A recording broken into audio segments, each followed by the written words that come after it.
Hi guys and welcome back to the Hot Seat. I am your host Priscilla Moy. I literally was watching with you guys that amazing video that Natsumi sent us of her Japanese modern pole. I'm just like mind blown. Today, this is like the theme of today's show. You know, I always say this, like there's a theme and these people are just coming here surprising me. I can only research so much, but when they come here and I feel their energy and I see their talent, it's just inspiring to me to meet all of these guests. So we amazingly and thankfully have one more guest that we're going to get to, so we're switching gears again to another side of Las Vegas, which is fantastic, and I'm so glad I'm going to have this on because I've always wanted someone like him on this show, and I'm so glad that he said yes. So he is a comedian, he is a producer, and you may or may not have seen him on Amazon's show Laugh After Dark, in which he hosts. So everyone, please welcome Charlie Wilson. What's up? Hey! Thank you so much, of course. Taking your seat in the hot seat. How you feeling? You feeling warm, good? Girl. Oh, well. She wasn't lying. Yeah, I was not lying. It's great because you just got to see two amazing guests. Yes, a tough act to follow. I can't bet. But now you're like, dang it, I should have just gone. No. Give me a plastic straw. Give me a plastic straw. Amazing.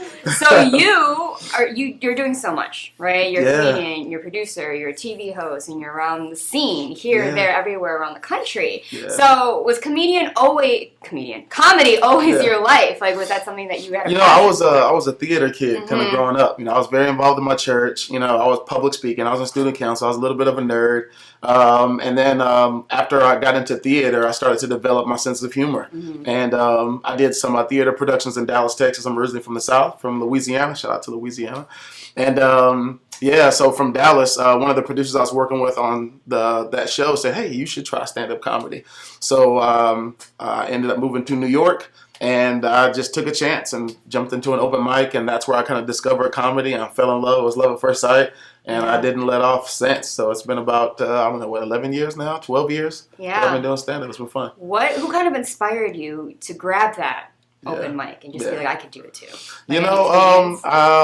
I wouldn't say that there's one specifically. I've always been a fan of it, but for whatever reason, when you come from a small town, you don't necessarily think this is something I can do for a living. Yeah. This is something I can make my lifestyle. So I've always kind of felt that I was funny, but I never could put two and two together. I was like, I still got to go get a job and a career, and these bills is not letting up. But I was inspired by, watching Marlon Wayans, Will Smith. I'm a big, Martin Lawrence fan, all these sitcoms that we grew up watching and invited them into our homes. But when I got to New York and started doing stand-up, I was like, you know what? It's getting out of that small-town mentality where you open up and you see people that are not maybe on Kevin Hart's level, but there's still a lot of people doing comedy, and some of them able to still make really good livings. So it's kind of opened up my mind quite a bit. And you feel very comfortable. I feel like you really just feel like that was kind of that moment. You're like, yes, I can do it. Because you don't feel, I don't get a sense that you're like, oh, no, I'm insecure. I don't think I'm funny. Yeah. So obviously, do you write your own material? I do. And it's funny you say that, comedians, we're our biggest critics, and I'm comfortable speaking and talking in front of people, but we still are our own biggest critics because it's a very competitive industry. There are a lot of layers to it. So you got Kevin Hart, and you got somebody that's doing open mics that no one knows. Yeah. And there's a lot of in between. I'm still very much in between. I don't get stopped at Starbucks like, hey, that's Charlie Wilson. No, I understand that's who I am yet. So there's still so much work to be done. But that's amazing. So what kind of topics do you really talk about in your comedy? I think just life experiences, I think that's what my material is usually brought from. I talk a lot about my new experience to Vegas. I've only been here for 2 years now.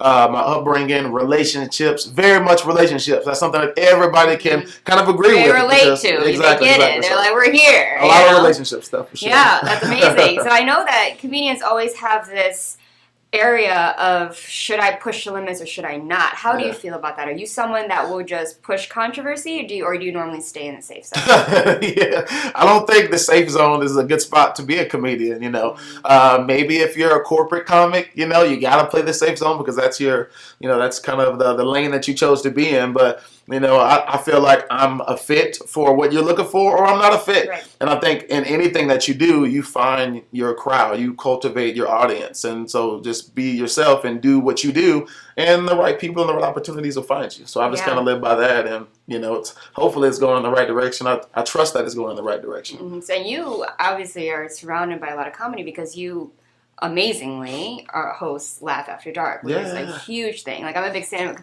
comic fans. I'm just like, oh my god, like, you know. So what was that like? What was the process for that? Did they hit you up and you just were like, oh my god, my hard work's paying off? Like, or is that something you were like, I want to do it, I'm going to manifest it? So it was crazy. So doing stand up in New York, after about 6 months of doing stand up, I started producing my own shows. I was like, I'm not going to wait for someone to say, hey, let's book you on a show. I said, you know what? I'm going to go to this restaurant, this bar, this club, and I'm going to produce shows. So I just stayed on that journey for about 5 or 6 years in New York. I got an opportunity to work with the Wendy Williams show while I was there. So that was my first on-camera experience. I mean, seen on TV. I did some writing work for them briefly, but, you know, still selling cars, still having my day job. And that led to me moving to LA. My mom was originally from the West Coast. So I just, you know, continued to stay on the grind in LA, producing my own shows and doing performances wherever I could get booked. But I was told to submit for Laugh After Dark. They were a new TV show. So they had season 1 already on Amazon Prime, and I went to audition for season 2. So I was fortunate enough to get that opportunity to get a spot on season 2 amongst many other comedians. Shout out to my, you know, season 2 alum. But after getting that spot on season 2, it was about a 10-minute set. This was the end of 2019. The producers reached out to me, Rob and Kels, shout out to them, and they said that we wanted to do season 3, and they wanted me to be the host of that show. Wow. So I was like, oh man, it's about to be crazy. That's my life is about to change. Yeah. I called my job. I was like, I quit. I'm just kidding. Just give me a little time, but I think I'm gonna quit. Wait a minute. So it was exciting, but remember, this is end of 2019. Right. So we know what happened after that. So now we have season 3 castings. We're trying to find new comics to have on the show. I'm gonna host it. We got auditions. Now we've got a sold out show in LA, and we're ready to film this new season in March of 2020.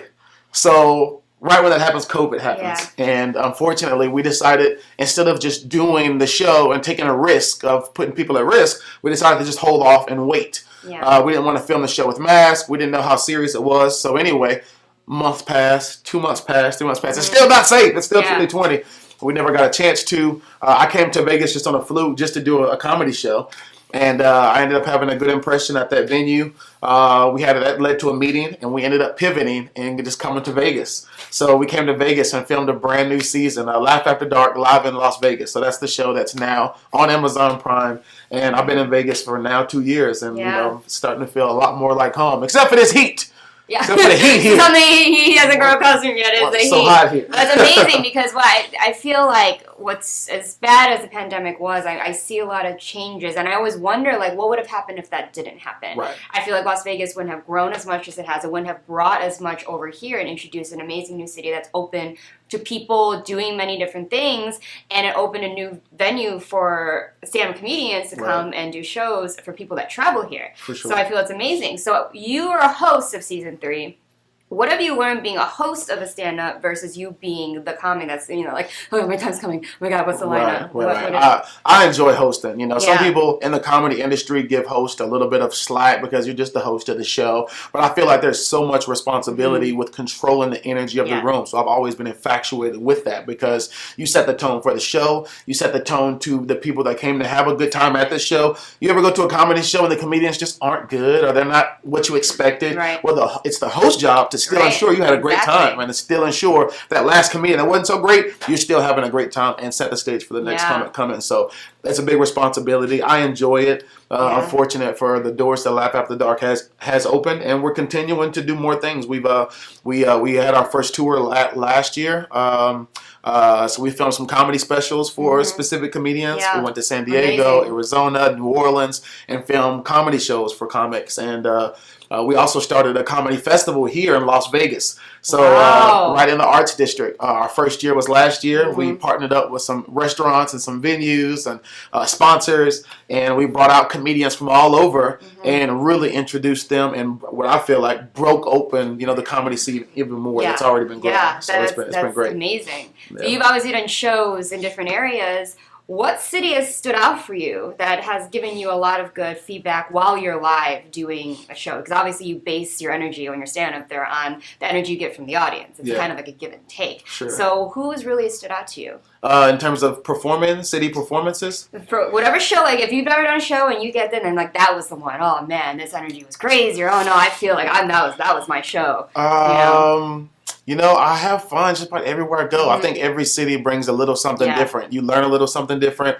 The audience is a little different. And that's one of the good things I was just telling. I was having a conversation randomly with some guy on the plane. But I guess the great thing about Vegas, if you perform in LA, you've got an LA crowd. Yeah. If you perform in New York, it's diverse, but it's still New Yorkers primarily. Vegas is a big melting pot. So you're talking to people from the Midwest, from down south. You've got people from all over the world, Europeans that are here visiting Vegas. So it's really a chance to see how well your material transcends with the world. Yeah. So I think Vegas is probably one of my favorite places to do comedy just because, it's a mixed crowd and it challenges you in a lot of different ways. Exactly. So do you sometimes feel like when you go to a different city and you keep kind of the same show, the same material, you hope that it translates to them? For sure. There's different part of countries where that might not be relatable or that might hit a few buttons. Certainly. So one place that stands out specifically is Utah. Utah is very close to here, but Utah is very different in the sense that, no shade, Utah, but not that diverse. Yeah. Utah is very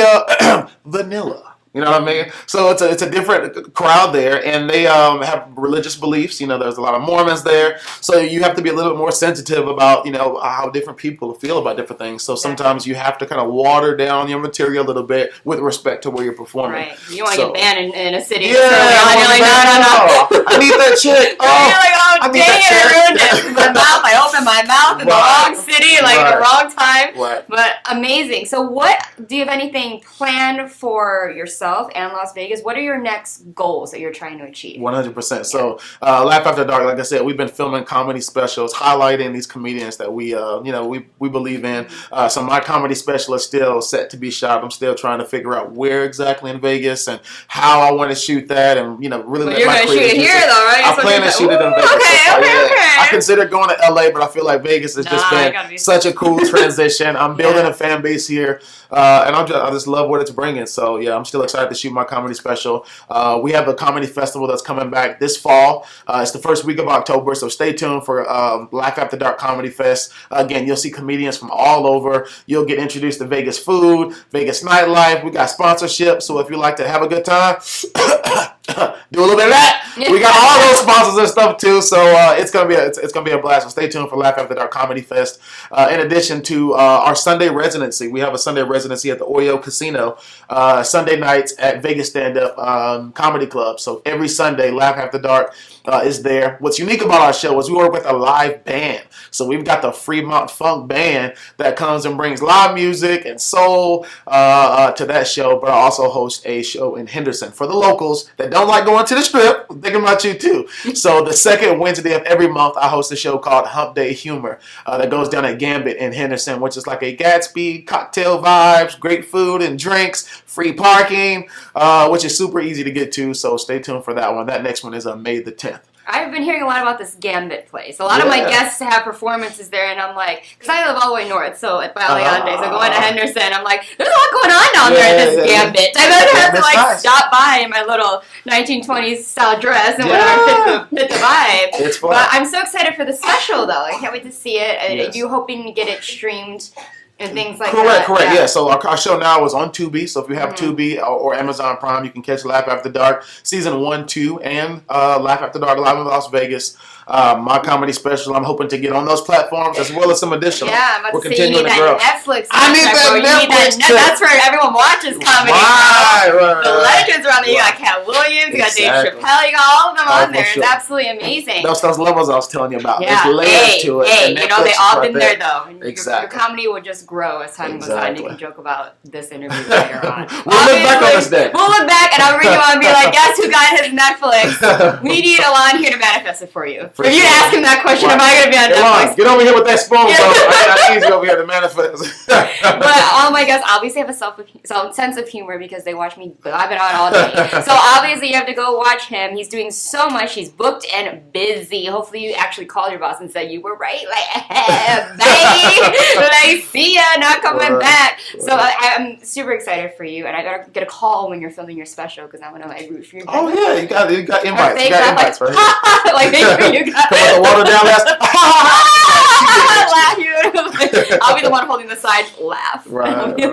But amazing. Thank you so much for coming. Tell them where they could find you, your socials, all the ticket information. 100%, 100%. So my online, you can find me on Instagram, Twitter, Facebook. It's Charlie Wilson TV.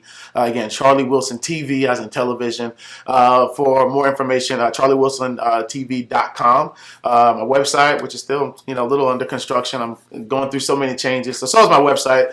For more details about live shows here in Vegas, go to laughafterdark.com. I also host a podcast called Do Tell with Laugh After Dark, sitting down with some of your favorite comics. And then that local show, again, that one's coming up May the 10th, is aegrouplv.com. That one's going to be the next show. It's going to be May the 10th. Got some great comics on that show. So, yeah, stay tuned. I look forward to seeing you guys at the shows here in Vegas. Amazing. And one more question, because I always ask this for all of my guests. For sure. Is there a philosophy that you live by? 100%. 3 words. Embrace your process. Ooh. You got to embrace your process. I feel love like it. it's so easy to get caught up in what you see everybody else doing, especially in the world of social media. I don't have this. I don't have that. Stop comparing. Stop even looking around you. Focus on what you have right in front of you. I believe that you already have all the tools, all the skills, all the resources that you need. So just embrace your process and trust your process, and just enjoy the ride. And stay in your lane. Exactly. Because you got to focus on what makes you happy, what your journey is. Because Right. what someone's journey might be that you wish you had might not even make you feel Fulfilled. happy. It might even not even be your style. It might even be your thing, what your vision for yourself and your career is. So I love that, and I love asking that question because whatever people say literally sums up their whole personality and their purpose as to why they do what they do. So I congratulate you on all of your success. You're doing absolutely amazing. This is just the beginning. Even though Vegas, I think, has opened up so much for so many people, including myself. So I relate with you on that it's just amazing. And you want to make sure that a lot of the things that are happening, you want it to be here because this will always have a meaning for you. Las Vegas, whether you stay here or you move, 100%. will have a part of you inside where you're just like, that was the place to kind of really open those doors for me. 100%. So welcome to the hot seat. Welcome to social media shows. We'd love to have you back. Love to have some of your comics here. It would be absolutely amazing. So please keep in touch. Everyone, literally reach out to him, check up on what he's doing, support him, be there for him, tell people about him. He's absolutely amazing, great energy, great personality, great charisma. So everyone, Charlie Wilson, TV as in television, everyone. TV as in television. So make sure to stay tuned. Thank you guys so much for watching this interview and this episode, but we always have our goodbyes at the end, so don't go anywhere.